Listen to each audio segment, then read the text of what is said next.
2026년 4월 28일 오전 인천공항 출국장입니다.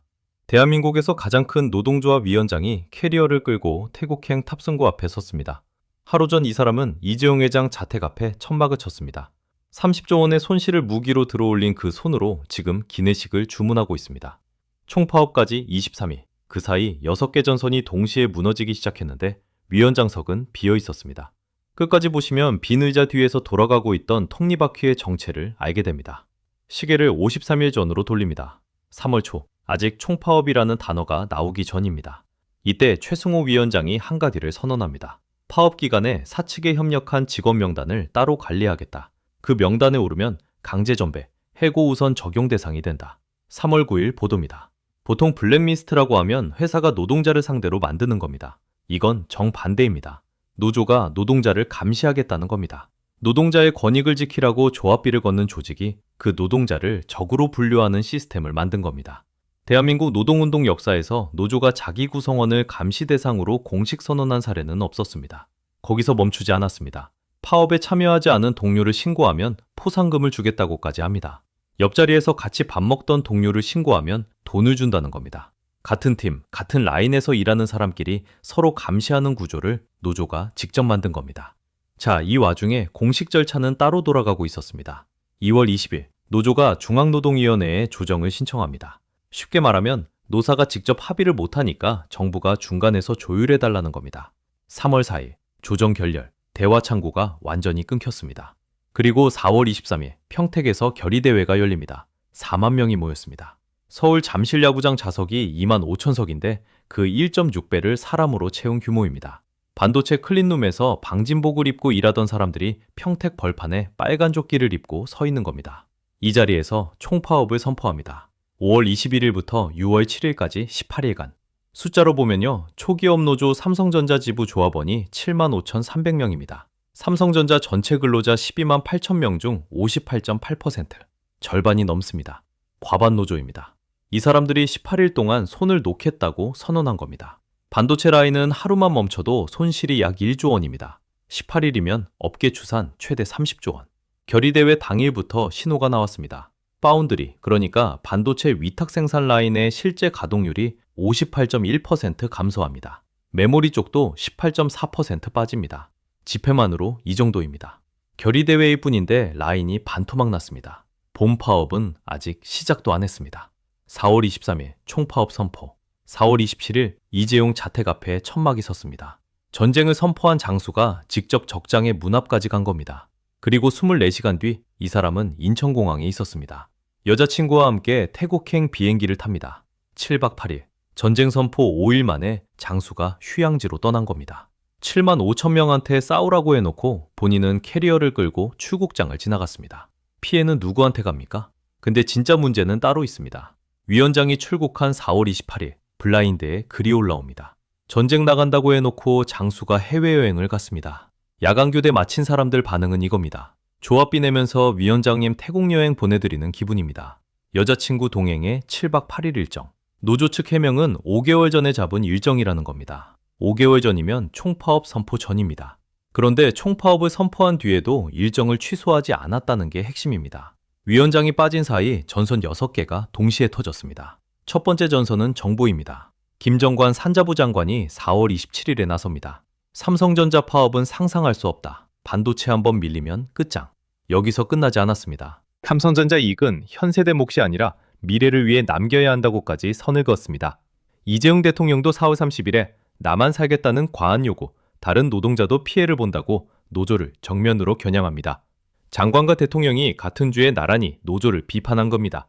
정부가 중재 테이블을 까는 게 아니라 한쪽 편에 선 겁니다. 노사 갈등에서 정부가 사측 편에 서면 노조는 대표가 나서서 반박해야 합니다. 그 자리에 있어야 할 사람은 태국에 있습니다. 그래서 나는 어떻게 되는 겁니까? 협상에서 내 편이 사라진 7만 5천 조합원은 장관의 끝장이라는 말을, 대통령의 과한 요구라는 말을 맨몸으로 맞게 됩니다. 피해는 누구한테 갑니까? 조합비를 내면서 대표를 잃은 조합원한테 갑니다. 두 번째는 더 황당합니다. 삼성바이오로직스가 5월 1일부터 전면 파업에 들어갑니다. 창사 이래 처음입니다. 노조 요구는 약 14% 임금 인상과 영업이익 20% 성과급 지급. 4월 30일 중부지방고용노동청에서 노사 중재회동이 있었지만 특별한 진전 없이 파업은 예정대로 확정됐습니다. 손실 규모 약 6,400억 원. 근데 바이오로직스 노조위원장 박재성도 해외에 나가 있습니다. 해면은 임신한 아내와의 사전 계획된 일정이었습니다. 4월 30일까지 휴가 신청이 돼 있고 파업 하루 전 복귀 예정이라 했습니다. 두 회사의 노조위원장 2명이 동시에 나라 바뀝니다. 파업 현장에는 피켓을 든 조합원만 남았습니다. 그래서 나는 어떻게 되는 겁니까? 바이오로직스 조합원 입장에서 보면 6,400억 원짜리 파업을 앞두고 위원장이 비행기에 타 있는 겁니다. 파업이 실패해도 성공해도 책임질 지휘관이 현장에 없으니까 결과를 고스란히 떠안는 건 라인에 선 사람들 뿐입니다. 피해는 누구한테 갑니까? 현장에서 피켓 들고선 조합원한테 갑니다. 세 번째, 이재용 회장 자택 앞 천막입니다. 4월 27일 서울 용산구 한남동 최승호 위원장이 직접 세웠습니다. 집행부가 함께 참여한 천막 농성이었습니다. 천막을 세운다는 건 장기전을 선언하는 겁니다. 우리는 여기서 움직이지 않겠다는 의지 표현입니다. 그런데 24시간이 지나기도 전에 최승호는 인천공항 출국장에 나타납니다. 천막은 남아있는데 그걸 세운 사람이 떠난 겁니다. 냉장고에 음식이 썩어가는데 주인이 여행을 간 구조입니다. 집행부는 계속 농성 중입니다. 그래서 나는 어떻게 되는 겁니까? 천막 앞에 남은 집행부는 기자가 위원장은 어디 있냐고 물을 때 답할 말이 없습니다. 시위의 상징성이 무너지는데 그 무게를 지는 건 남아있는 사람들입니다. 피해는 누구한테 갑니까? 천막 앞에서 농성하는 집행부한테 갑니다. 네 번째는 법원입니다. 삼성전자가 4월 16일 수원지법에 위법 쟁의행위 금지 가처분을 신청했습니다. 쉽게 말하면 법원이 파업 멈춰라고 명령해달라는 겁니다. 4월 29일이 첫 신문기일이었습니다. 수원지법 민사 31부 신우정 부장판사 앞에서 노조의 입장을 밝혀야 하는 날입니다. 위원장 출국 바로 다음 날입니다. 노조 대표의 말을 들어야 하는 자리에 의자가 비어 있었습니다. 법정이라는 게 그렇습니다. 판사 앞에서 직접 논리를 펼치는 사람과 서면만 내는 것은 무게가 다릅니다. 5월 13일에서 20일 사이 결정이 나옵니다. 총 파업이 5월 21일인데 법원 결정이 그 하루 전까지 가능하다는 뜻입니다. 그래서 나는 어떻게 되는 겁니까? 가처분이 인용되면 전면 파업 자체가 위법이 됩니다. 바이오로직스에서 이미 가처분 일부 인용 선례가 나왔습니다. 삼성전자 건도 같은 판단이 나올 수 있습니다. 법정에서 권리를 지켜야 하는 날, 대표가 없었습니다. 피해는 누구한테 갑니까? 법정에서 권리를 지켜야 하는 7만 5천 명한테 갑니다. 다섯 번째, 근태 시스템입니다. 4월 28일 낮 12시, 위원장 출국 당일에 DS 반도체 부문 부서원 근태조회 기능이 중단됩니다. 왜 갑자기 껐냐? 노조가 이걸 감시 도구로 썼기 때문입니다. 4월 23일 쟁의행위에 근태를 미입력한 직원을 색출했습니다. 파업에 안 나온 사람이 누구인지 시스템으로 확인한 겁니다. 불참자를 공개 비방하고 집단으로 괴롭혔습니다. 회사가 직원관리용으로 만든 시스템을 노조가 조합원 감시에 뒤집어 쓴 겁니다. 감시하는 주체가 뒤집혔습니다. 노조가 조합원을 감시하는 구조입니다. 그래서 나는 어떻게 되는 겁니까? 파업에 참여 안 했을 뿐인데 이름이 공개됩니다. 내일 같은 식당에서 밥 먹어야 하는 사람들이 서로 감시하는 구조가 된 겁니다. 피해는 누구한테 갑니까? 내일 같은 식당에서 밥 먹어야 하는 동료들한테 갑니다. 여섯 번째, 조직적 압박입니다. 집회 참여 종용은 기본이고 불참자한테 동료로 보기 어렵다는 말까지 나왔습니다. 블랙리스트에 이름을 올리겠다는 선언, 파업 불참자 신고 시 포상금 지급 계획까지 공표했습니다. 4월 13일에는 사내 메신저에서 부서명, 성명, 사번, 조합 가입 여부가 적힌 명단이 유출됐습니다. 별건으로 직원 한 명이 매크로를 이용해 1시간에 2만여 차례 임직원 개인정보를 조회한 것도 적발됐습니다. 삼성전자가 개인정보보호법 위반으로 화성 동탄경찰서에 형사 고소까지 했습니다. 회사가 노동자한테 하는 짓을 노조가 조합원한테 하고 있습니다. 그래서 나는 어떻게 되는 겁니까? 월급 끊기면 다음 달 카드값을 못 내는 사람들이 파업에 안 갔다는 이유로 직장에서 따돌림을 당하게 됩니다. 이름이 명단에 올라가고 포상금까지 걸리고 매크로로 개인정보가 털리는 겁니다. 피해는 누구한테 갑니까? 월급 끊기면 다음 달 카드값을 못 내는 사람들한테 갑니다. 규모를 따져보겠습니다. 18일 파업 시 영업이익 약 10조 원 감소, 하루 1조 원씩 증발하는 셈입니다. 삼성전자 주주 497만 명, 부산 인구보다 많습니다. 국민연금도 삼성전자 지분 42조 5천억 원어치를 들고 있으니까 주가가 흔들리면 내 연금이 줄어드는 구조입니다. 삼성전자 한 회사가 멈추면 2천여 협력사도 같이 멈춥니다. 부품 납품이 끊기고 협력사 직원들 월급도 흔들립니다. 국민 69.3%가 이 파업을 부적절하다고 답했습니다.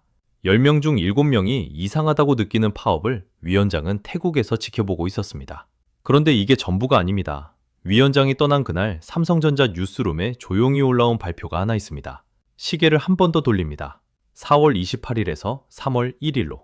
위원장이 태국행 비행기를 타기 거의 2달 전입니다. 그날 삼성 뉴스룸에 글 하나가 조용히 올라왔습니다.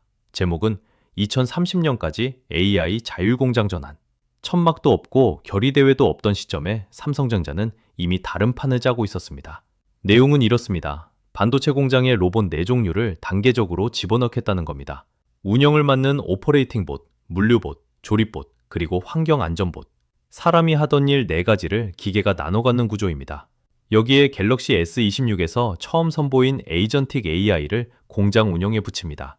에이전틱 AI가 뭘 하냐면요. 사람이 이거 해 라고 시키는 게 아니라 스스로 공정 데이터를 읽고 이상 징후를 판단하고 다음 행동을 결정합니다.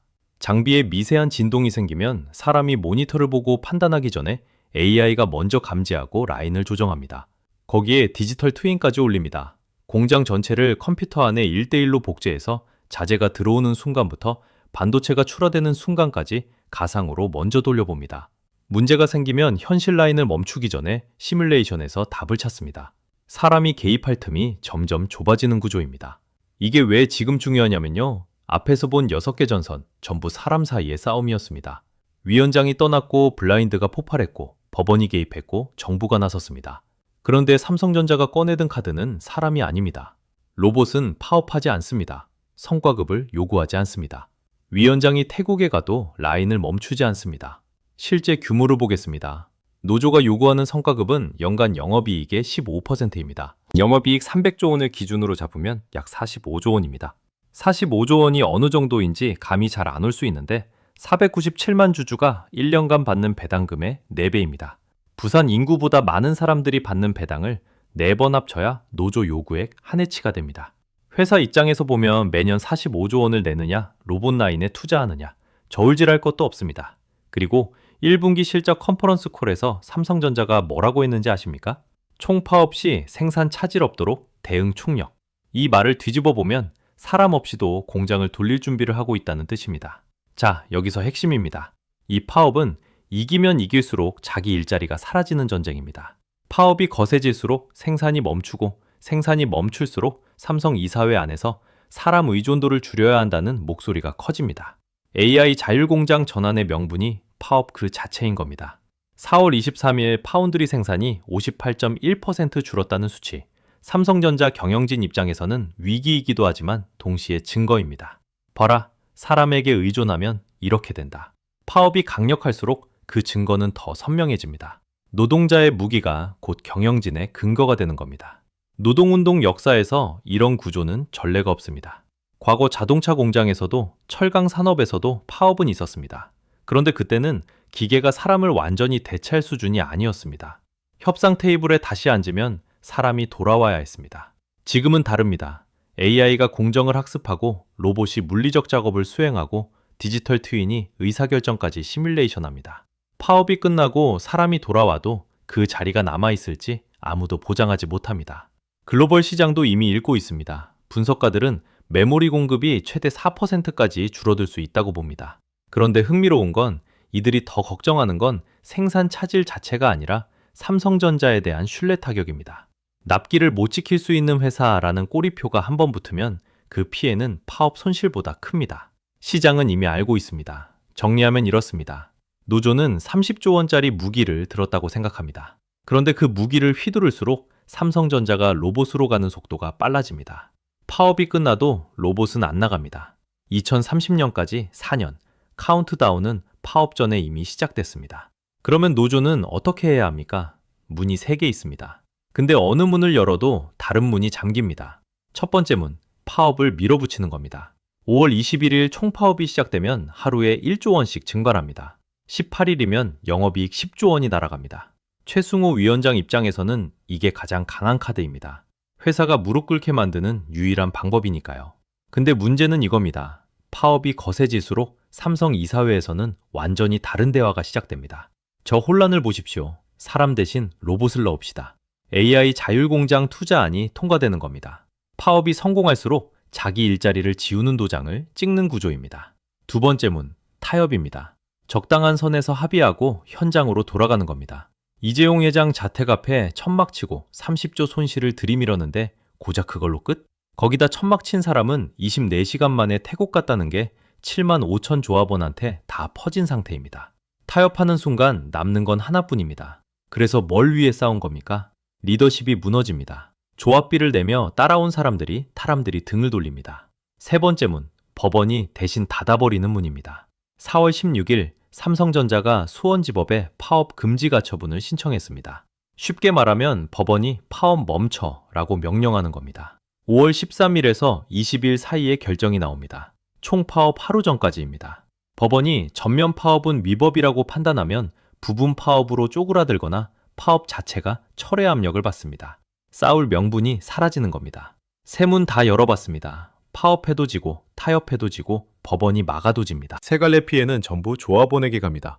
위원장은 태국에서 돌아오면 그만이지만 야간 교대 마치고 결의대회에 섰던 사람들은 어느 쪽이든 있습니다. 이 파업은 노동자와 회사의 싸움처럼 보입니다. 그런데 구조를 뜯어보면 다릅니다. 빈 의자 뒤에서 돌아가던 턱니바퀴는 위원장의 캐리어도 6개 전선도 아니었습니다. 사람을 로봇으로 바꾸는 설계도였습니다. 총 파업까지 20일, 법원 결정까지 12일에서 19일, AI 자율공장 전환까지 4년. 시계는 이미 돌아가고 있고 멈출 스위치는 아무한테도 없습니다. 이 파업, 노동자를 위한 겁니까? 위원장을 위한 겁니까? 영상이 도움이 되셨다면 구독과 좋아요 부탁드립니다. 감사합니다.